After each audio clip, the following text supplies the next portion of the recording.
A cela número 23 da prisão estadual de Santa Clara era um lugar onde a esperança parecia ter morrido há muito tempo. As paredes manchadas de ferrugem e umidade guardavam os lamentos de décadas, enquanto o ar espesso carregava o peso de sonhos partidos. Ali, entre o eco metálico das grades e o cheiro a desinfetante barato, um homem de 38 anos chamado Eduardo Morales contava os dias como quem conta as gotas de chuva num deserto infinito. Eduardo nem sempre conhecera o sabor amargo do cárcere. Houve um tempo, não tão distante, quando as suas mãos trabalhavam a carpintaria na pequena aldeia de Santa Clara dos Pinheiros. Vivia com sua avó, Dona Carmen, uma mulher de fé inabalável que a cada amanhecer acendia uma vela diante da imagem da Virgem de Guadalupe. O seu lar era modesto mas cheio de amor, com o aroma de tortilhas acabadas de fazer e o som suave de orações sussurradas ao cair da noite. A vida mudou numa noite fatídica quando Eduardo, regressando do trabalho, presenciou um assalto à farmácia da aldeia. O seu instinto levou-o a perseguir os ladrões, mas o destino pregou-lhe uma partida. Tropeçou num dos delinquentes que fugiu, deixando cair parte do saque junto dele. Quando chegou a polícia, encontraram-no com as mãos manchadas do sangue do ladrão ferido e o dinheiro roubado aos seus pés. Sem testemunhas fiáveis e com um juiz preconceituoso, Eduardo foi condenado a 12 anos de prisão. Os primeiros meses atrás das grades foram devastadores. Escrevia cartas desesperadas à sua avó, desenhava pequenas cruzes nas paredes da sua cela e rezava todas as noites de olhos fechados. Mas o tempo carcerário é cruel quando cada dia se arrasta igual ao anterior. Os outros reclusos gozavam com a sua fé. Aqui nem Deus se lembra de nós, dizia-lhe um homem com tatuagens que cobriam cicatrizes profundas. Foi então que Eduardo começou a sentir o verdadeiro vazio. Não era apenas a falta de liberdade, mas a sensação de que a sua vida tinha perdido todo o propósito. As suas mãos, que antes criavam móveis bonitos, agora só tocavam o ferro frio da sua cama. Numa noite, enquanto a prisão dormia envolvida na sua rotina de pesadelos, Eduardo encontrou um pedaço de pinho esquecido no chão da oficina. Levantou-o como quem resgata um tesouro perdido. As veias da madeira pareciam contar-lhe histórias em silêncio. Sem saber muito bem porquê, levou-o para a sua cela e começou a talhar com uma navalha gasta. No primeiro corte, recordou as palavras da sua avó quando era criança. Meu neto, ainda que o mundo te prenda, a Virgem sempre encontrará maneira de chegar ao teu coração. Essa frase, que julgara perdida no ruído das grades, voltou com uma força que lhe apertou o peito. Enquanto a noite avançava, o som seco da navalha contra a madeira tornou-se a sua única música. Em cada lasca que caía, Eduardo deixava um pedaço da sua dor. Os dias seguintes encheram-se de uma rotina nova. Sempre que terminava na oficina, procurava retalhos de madeira para continuar a sua obra. Os outros presos olhavam-no com desconfiança. Alguns gozavam. O que vais fazer com isso, Morales? Um santo que não ouve. Outros avisavam-no de que alguém lhe roubaria para vender. Ele não respondia, simplesmente continuava como se a madeira falasse num idioma que só ele compreendia. Numa tarde encontrou um pedaço de cedro maior. Na sua mente já podia ver o contorno de um rosto sereno. Era mais que um impulso. Era uma certeza. Devia talhar a Virgem. Durante as noites seguintes trabalhou na imagem. O manto, o rosto sereno, as mãos juntas em oração. Quanto mais avançava, mais sentia uma estranha mistura de paz e expectativa, como se estivesse a tocar algo sagrado. O ponto de ruptura chegou numa madrugada quando o guarda Hernández apareceu com sua lanterna. O que tens aí? Perguntou com tom severo. Eduardo hesitou. Se lhe atirassem, sabia que não a recuperaria. Mas ao mostrar a figura, algo mudou na expressão do guarda. Não foi ternura, mas como um golpe silencioso de memórias da sua própria infância religiosa. Contudo, a regra era clara, nenhum objeto pontiagudo nem peças não autorizadas. Hernández arrancou-lhe e fechou a porta com força. Eduardo sentiu que algo dentro dele se partia. Aquela figura era a única coisa que o mantinha a respirar num lugar que o asfixiava. Passou o dia seguinte mergulhado numa raiva silenciosa. As horas arrastavam-se como correntes pesadas. Mas ao cair da noite, Hernández regressou. Sem abrir a porta, deixou cair algo embrulhado em pano por baixo das grades. Era a figura, intacta e mais polida que antes. O guarda não disse palavra, apenas o olhou um segundo mais do que necessário e afastou-se. Nessa noite, Eduardo talhou até que o cansaço venceu. O rosto da Virgem estava quase completo, e enquanto trabalhava nos últimos pormenores, sentiu que a tensão de semanas começava a quebrar-se. Mas não imaginava que estava prestes a cruzar a linha que separa o cotidiano do milagroso. A madrugada caía sobre a prisão como um manto pesado. Só se ouvia o gotejo de uma tubagem partida e o roçar metálico do vento nas grades. Eduardo estava acordado, com a figura entre as mãos. Tinha repassado cada pormenor, a dobra do manto, a suavidade das faces, a inclinação da cabeça. Foi então que começou o primeiro prodígio. Um cheiro suave e doce começou a encher a cela. Não era o fedor habitual de umidade e suor, mas um perfume fresco como rosas e açucenas acabadas de cortar. Eduardo pestanejou confuso. Na prisão não havia flores. Levantou-se e olhou através das grades. O corredor estava vazio, mas logo ouviu um murmúrio. Morales, de onde vem esse cheiro? O aroma intensificou-se até que os presos mais afastados começaram a perguntar-se o que se passava. Passos firmes ressoaram no corredor. Hernández apareceu com o sobrolho franzido, mas parou ao perceber o perfume. Os seus olhos pousaram na talha, e por um instante o seu rosto amoleceu. Aproximou-se e passou a mão sobre a figura. O perfume parecia brotar dela como se a madeira respirasse.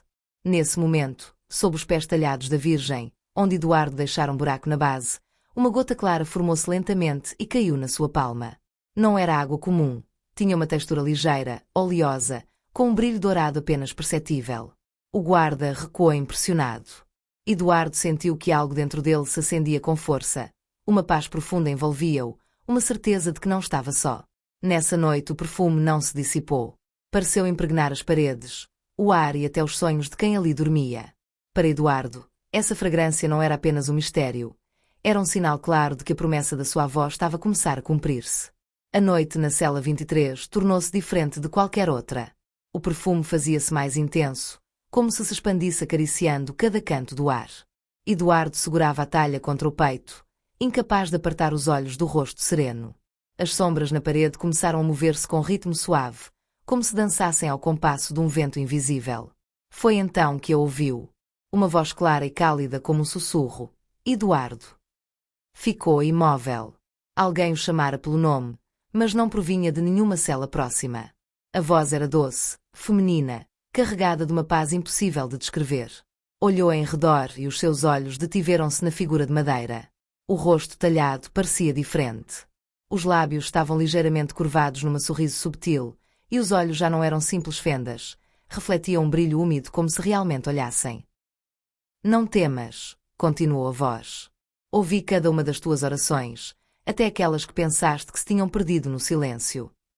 Eduardo sentiu que a pele se lhe arrepiava. Um calor suave como de um abraço materno envolveu-o. Não era medo que sentia, mas uma mistura de reverência e alívio profundo.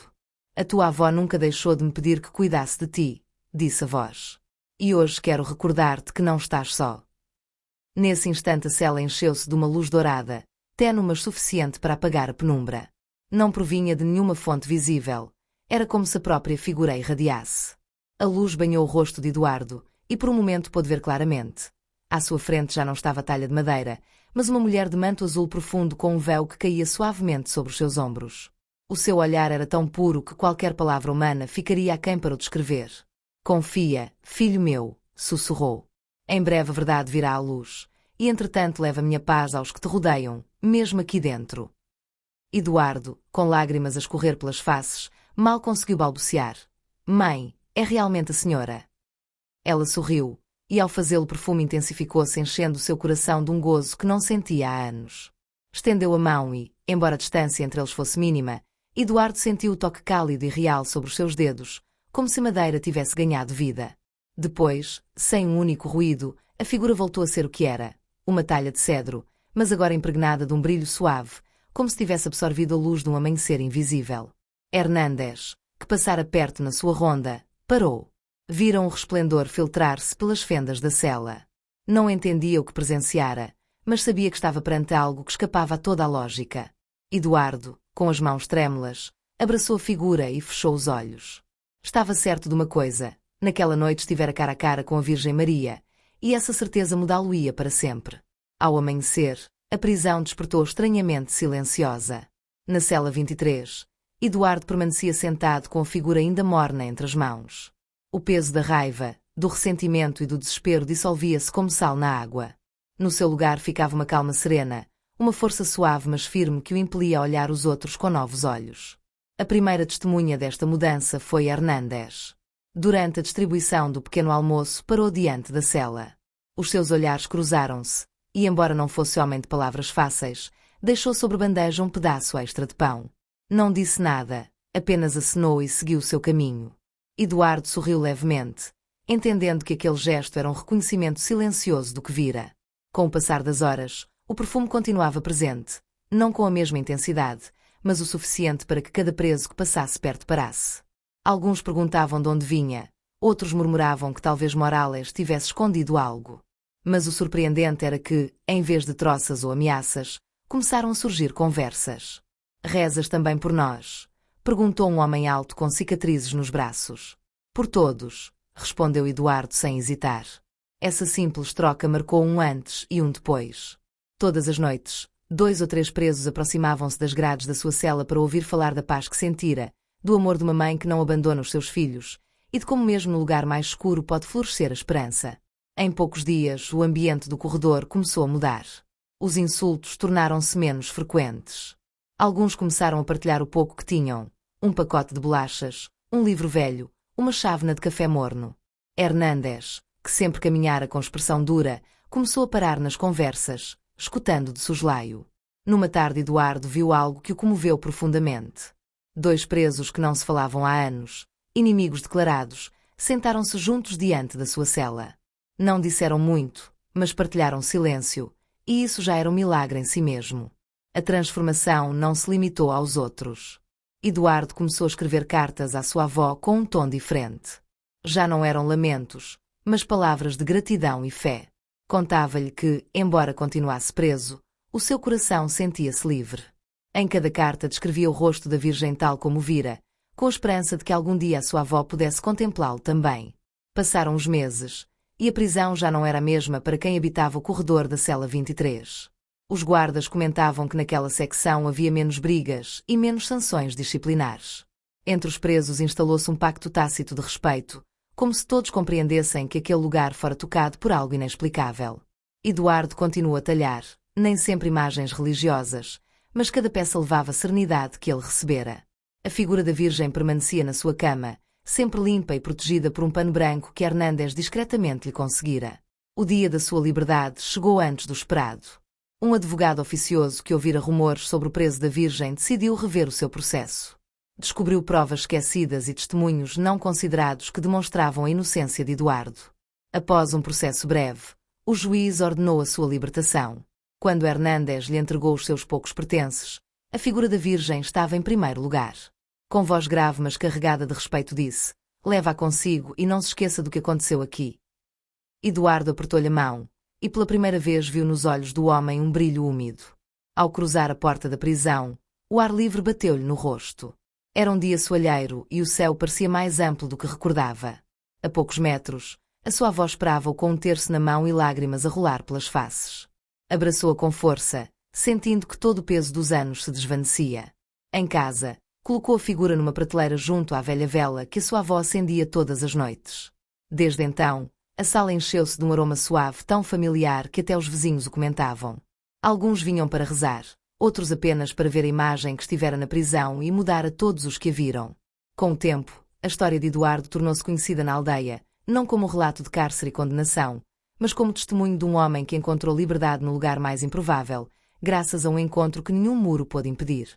Anos depois, a figura da Virgem ainda conserva esse brilho subtil e o perfume delicado. E embora muitos tenham tentado explicar o fenómeno com palavras humanas, para Eduardo a resposta sempre foi simples. Foi ela. Ela veio recordar-lhe que mesmo na noite mais escura, a luz de uma mãe nunca deixa de procurar os seus filhos. Hoje, quem entra naquela humilde casa pode ver a talha de madeira protegida por um cristal. E se alguém ficar em silêncio o tempo suficiente, é possível que perceba esse aroma inconfundível, o mesmo que um dia encheu uma cela fria e mudou para sempre o destino de todos os que o respiraram.